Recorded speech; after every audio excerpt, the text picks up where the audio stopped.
বাঁচতে চাইলে সত্যি করে বল, কে আসল শালিমা? বলতেছি বাবা।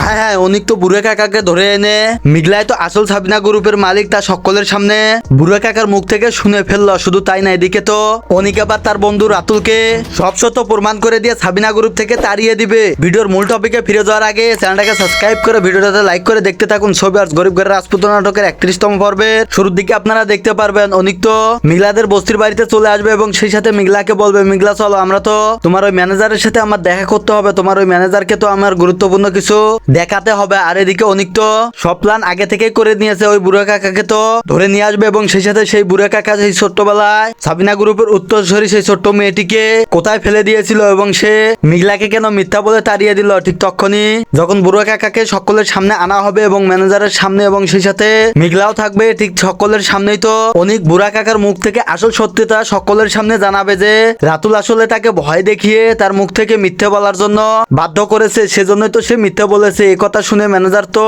আশ্চর্য হয়ে যায় এবং সেই সাথে অনেক রাগান্বিত হয়, কারণ ম্যানেজারের কাছে এমন কিছু ডকুমেন্ট আছে যা দিয়ে এবার রাতুল নয়, রাতুলের সহ সকল স্টাফ যারা কিনা অবৈধভাবে সাবিনা গ্রুপের কার্যক্রম চালাচ্ছে তাদের সকলকে তাড়িয়ে দিতে পারবে। তা তো অনিক এবং মেঘলাকে নিয়ে আবারও সেই অফিসে আসল সত্যতা দেখিয়ে দিবে এবং রাতুল তো একদম ভয় পেয়ে যাবে। রাতুল তখন কি করবে কিছু বুঝতে না পেরে আশ্চর্যজনক ঘটনা ঘটাবে। তখনই কিন্তু নাটকের মোড়টাই ঘুরে যাবে, কেননা রাতুল তার বন্ধু অনিক মানে অনিকের গলায় ছুরি ধরে ভয় দেখাবে এবং সেই সাথে বলবে যে মেঘলা, তুমি যদি এই মুহূর্তে সাবিনা গ্রুপের সব সয় সম্পত্তি আমার নামে ট্রান্সফার না করো তাহলে এক্ষুনি আমি অনিককে মেরে ফেলবো। আর এই প্ল্যানটি রাতুল করেছে। রাতুল ভালো করেই জানে মেঘলা অনিককে আসলে কতটা ভালোবাসে। অনিকের সাথে দেখা করার জন্য রাতুলের পা অবধি ধরেছিল, এই জন্যই তো বুদ্ধি করে রাতুল এই কাজটি করেছে। মেঘলা তো একদম ভয় পেয়ে সাবিনা গ্রুপের সকল সয় সম্পত্তি রাতুলের নামে ট্রান্সফার করতেই যাবে, কিন্তু আশ্চর্যজনক ঘটনা ঘটে যাবে। তখনই তো বৃষ্টি এন্টি নিয়ে চলে আসবে। সোহবার্স গরিব ঘরের রাজপুত নাটকের 31 নম্বর পর্বটি, তাহলে তো বুঝতেই পারছেন যে কতটা মজার হতে চলেছে। আর 31 নম্বর পর্বটি সবার আগে দেখতে হলে অবশ্যই এই ভিডিওতে লাইক টার্গেট থাকবে 5000 লাইক যদি আপনারা কমপ্লিট করে দিতে পারেন, যত দ্রুত দিবেন তত দ্রুত কিন্তু গরিব ঘরের রাজপুত নাটকের 31 নম্বর পর্বটি দেখতে পারবেন। এবং সেই সাথে আপনার জেলার নাম এবং আপনার নাম কমেন্টে জানান, তাহলে পরবর্তী ভিডিওতে আপনার নাম এবং জেলাগুলো কিন্তু বলে দেওয়া হবে। ছবি আজকের ভিডিও আপডেটটি পর্যন্তই ছিল। ভালো থাকবেন, সুস্থ থাকবেন, দেখা হচ্ছে পরবর্তী কোনো ভিডিও আপডেট নিয়ে।